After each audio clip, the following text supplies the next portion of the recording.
जो ऋग्वेद का सोमा है या आजकल जिसे हम लोग वैदिक सोमा बोलते हैं दोस्तों, वो असली में अफीम और भांगी है। उसे षड्यंत्र की तरह या अंग्रेजों से शर्म के मारे उसे छुपाया गया, बोला गया है कि वो लुप्त हो गया है। हम लोग आज बात करेंगे वो क्यों अफीम है, पहले अफीम उसका स्ट्रॉन्ग कैंडिडेट क्यों है, उस पर बात करेंगे। तो दोस्तों, जो अपना ऋग्वेद है उसका सबसे पुराना आर्कियोलॉजिकल एविडेंस हमें टर्की के पास सुमेरियन सिविलाइजेशन जो था, मेसोपोटामिया, ईरान, ईरान नहीं सॉरी इराक और टर्की वाला एरिया, उसके पास हमें सबसे पहला एविडेंस मिलता है ऋग्वेद से रिलेटेड। ऋग्वेद से रिलेटेड का मतलब वहाँ ऋग्वेद का कोई मेंशन नहीं मिलता है। वहाँ मिलता क्या है कि एक ये है, मैं इसका स्पेलिंग के लिए आप लोगों को दिखा रहा हूँ कि हितीज और मितानी का ट्रीटी होता है। उस ट्रीटी में कुछ गॉड्स को इन्वोक किया जाता है। वो गॉड्स जो है उनको इंद्रा लिखा जाता है। इंद्र संस्कृत वाला नहीं लिखा जाता है, more of Prakrit local language वाला इंदारा लिखा जाता है। वैसे ही जिसको आजकल हम लोग वरुण बोलते हैं, उनका कुछ कहीं अरुण लिखा है, कहीं कहीं उर्नावा लिखा होता है। तो ये हितीज और मितानी ट्रीटी में फर्स्ट मेंशन उन गॉड्स का मिलता है जो कि हमारे ऋग्वेद में प्रोमिनेंट गॉड्स हैं। हालांकि एक इससे भी अगर हम लोग एक चीज देखें कि ये थोड़ा सिमिलर लगता है अपने इंडिया से, जो हितीज लिखा है। इंडिया में आप लोग हिंदी टर्म हित से समझते होंगे। हित का बहुत जगह लोग गेस्ट के लिए रिफर करते हैं या वेल विशर के लिए। तो इससे भी समझ में आता है कि कुछ कनेक्शन शायद हमारे इस कल्चर से रहा होगा, तभी हिंदी का टर्म हित भी है। तो फर्स्ट आर्कियोलॉजिकल एविडेंस वाइज अगर हम देखते हैं तो यहाँ पर हमें इंद्र, वरुण, इन देवताओं का नाम मिलता है। अब बात यह है कि इस एरिया में क्या चीज़ यूज होता था। तो इस एरिया में अगर हम लोग आर्कियोलॉजिकल एविडेंस या उस टाइम की राइटिंग्स कुछ भी देखें, तो सबसे प्रोमिनेंट सब्सटेंस जो यूज होता था अपार्ट फ्रॉम अल्कोहल, वो था opium. Firstly alcohol, apart from alcohol मैंने क्यों बोला है? अल्कोहल इसलिए अपार्ट फ्रॉम अल्कोहल बोलना जरूरी है क्योंकि ऋग्वेद में दो चीजें मेंशन है, सोम और सूर। तो सोमा और सूरा। तो सोमा जो है, सूरा सूरा का क्लियर है कि sura is equivalent to alcoholic drink. तो इसीलिए अल्कोहलिक ड्रिंक, हालांकि बहुत लोग कंफ्यूज होकर बोलते हैं कि वाइन शायद सोमा है, या बियर शायद सोमा है, या फिर अल्कोहलिक ड्रिंक सोमा है।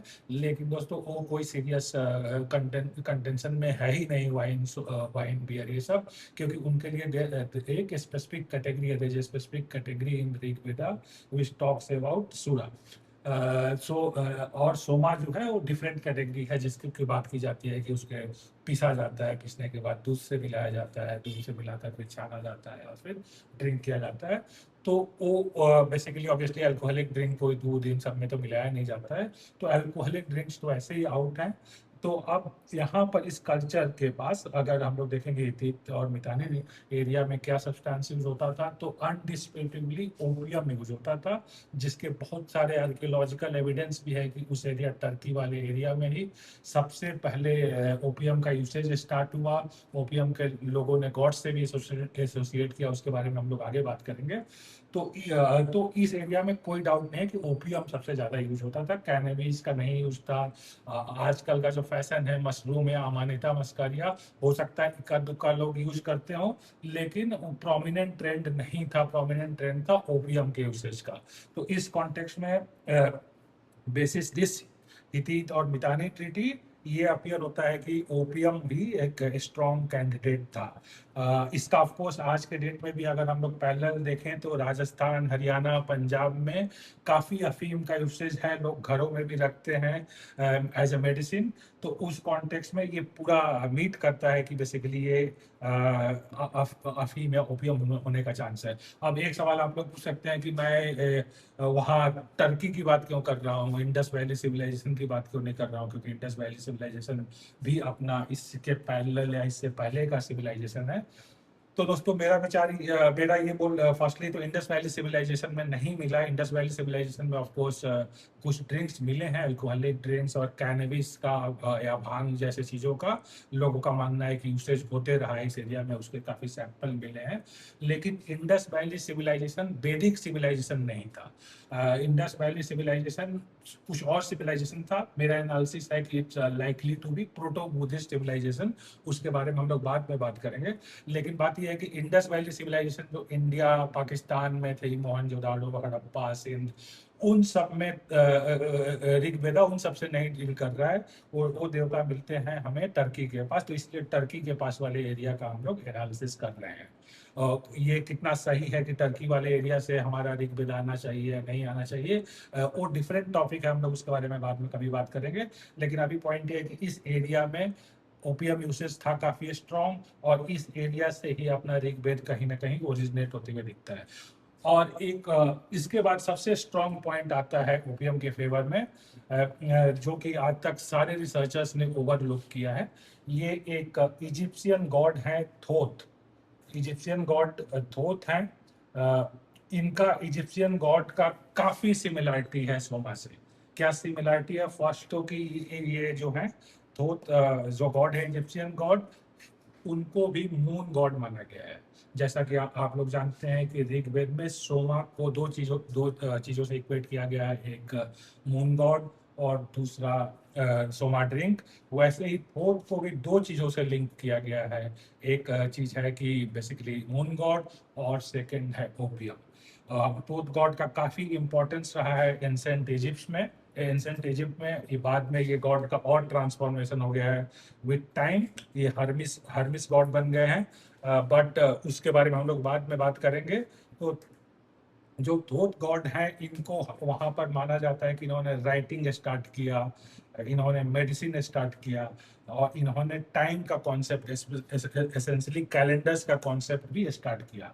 तो ये सारे रिसर्च में आज तक जो भी लोगों ने रिसर्च किया है, वो कंपेरेटिव इंडिया, या लोगों ने क्या किया है कि इंडिया का चीज उठाया सोमा, ज़्यादा से ज़्यादा बगल में देखा कि ईरान है, ईरान में होमा था, तो होमा क्या है, सोमा क्या है, दोनों एक होगा, वहीं तक लोगों ने रिसर्च को लिमिट रखा है।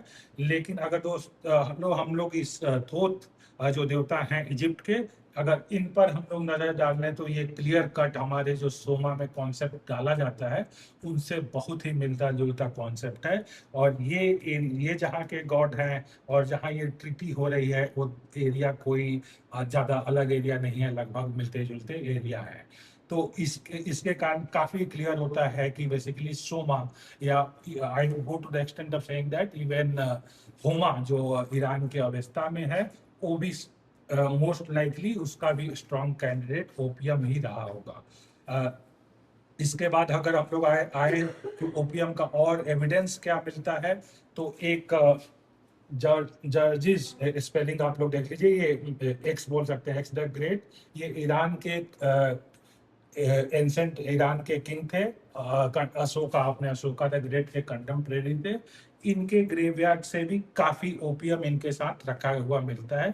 तो इससे भी ये समझ में आता है कि ओपियम का काफी रिलीजियस सिग्निफिकेंस, सेक्रेड सिग्निफिकेंस इन एरियाज में, उस टाइम इंडिया में नहीं, बट इन एरियाज में essentially Iran, Iraq, Egypt, Turkey वाले एरिया में काफी रहा है। ऑब्वियसली इंडिया में भांग का रहा है, वो तो भांग का आप लोग को मालूम है कि हमारे यहाँ लॉर्ड शिवा से एसोसिएटेड है, तो उस पर वो अलग है, बट बेसिकली इस एरिया में अफीम का ज़्यादा रहा है। फिर सिमिलरली हम लोग अगर और आगे जाते हैं उधर ग्रीस की तरफ, तो डिमीटर मदर की तरह ये नाम दिख रहा है, ये भी ओपियम गॉडेस मानी जाती है। इनके भी सिर में ओपियम का पॉपी सीड्स का फोटो रहता है। सिमिलरली एक और इंटरेस्टिंग नाम उधर ग्रीक गॉड में मिलता है, सोमनस। ये तो काफ़ी अपने सोमा से मिलता है कि सोमनस, ये स्लीप के गॉड माने जाते हैं ग्रीक एंसेंट ग्रीक माइथोलॉजी में। और इनका ये स्लीप के गॉड माने जाते हैं, और इनका भी ओपियम से काफी स्ट्रॉन्ग रिलेशन है। तो इस पूरे चीजों से ये पता चलता है कि जिस एरिया से वेदा को हम लोग बोलते हैं कि जिस एरिया से आया है, जिस एरिया से लिंकेज है, एसेंशियली ईरान, मेसोपोटामिया, टर्की वाला एरिया है, मितानी ट्रिटी वाला एरिया, तो उस एरिया से एक ही चीज इमर्ज होता है कि ओपियम काफी स्ट्रॉन्ग कैंडिडेट है अपने सोमा के लिए। भांग और अब हुआ क्या है दोस्तों की बेसिकली, हालांकि ओपियम को लोग सोमा मानते थे, उसी के पर्सपेक्टिव से वेदा में था। लेकिन ये लग रहा है कि जब वेदा लिखा जाने लगा, तब तक लोगों को समझ में आ गया कि ये ओपियम जो है ये इंडिया के लार्ज पार्ट्स में नहीं यूज होता है। इंडिया के लार्ज पार्ट्स में यूज होता है भांग। और फिर लोगों को शायद ये भी लगा कि भांग इससे बेटर सब्सटेंस है, कम एडिक्टिव है, कम रिस्क है उससे।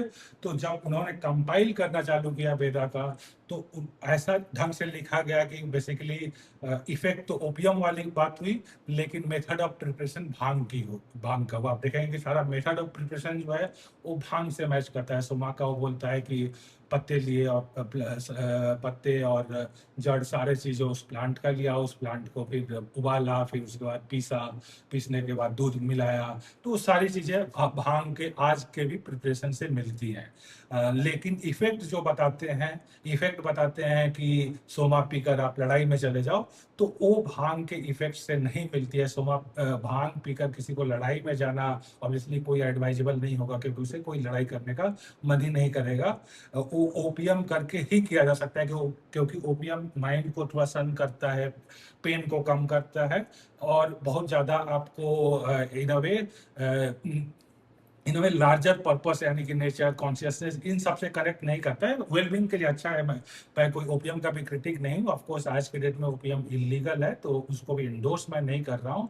बट अगर इन दोनों सब्सटेंसेस को देखा जाए, ओपियम और भांग, तो अभी 21st सेंचुरी के रिसर्च के हिसाब से, या मेरे ख्याल से अभी लास्ट 100, 150, 200 साल से लोगों का ये कंसेंसस है कि भांग ज़्यादा सही है ओपियम से, in terms of health benefit, in terms of low risk of addiction. तो इसी कॉन्टेक्स्ट में जब वेदा कंपाइल हो रहा था, तो ये लगता है कि उसको दोनों चीज़ों को मिक्स कर दिया गया। ओपियम के इफेक्ट को बताया गया, लेकिन भांग के प्रिपरेशन को मेथड से बताया गया। तो इससे ये फायदा या नुकसान हुआ कि बेसिकली वो सोमा जो है वो कुछ जनरेशन्स के बाद लोगों को आइडेंटिफाई करना मुश्किल हो गया, क्योंकि एक सीक्रेट कोड लैंग्वेज में लिखा हुआ था।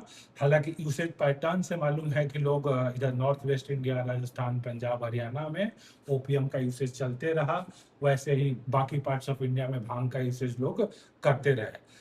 तो ये बेसिकली ये लगता है कि इसलिए किया गया है कि फर्स्टली कि जैसा कि आप लोगों ने मेरे हर दूसरे वीडियोज में भी देखा होगा कि फर्स्टली प्रिस्ट या ब्राह्मण्स के इंटेंशन ये रहा होगा कि हम लोग सोमा को प्रोटेक्ट करें, आम जनता को पता न चले, तो इसलिए ये काम किया होगा। और दूसरा चीज इसका लुप्त होने का बाद, जो कि अंग्रेजों के ज़माने से आता है, उसका इस तब से उस आर्ग्यूमेंट का तब से अराइज हुआ होगा जब लोगों ने ये सोचा होगा कि अफीम जो है वो तो उतना अच्छा सब्सटेंस नहीं है। या अंग्रेजों के टाइम तक थोड़ा भांग भी स्टिग्माइज हो गया था।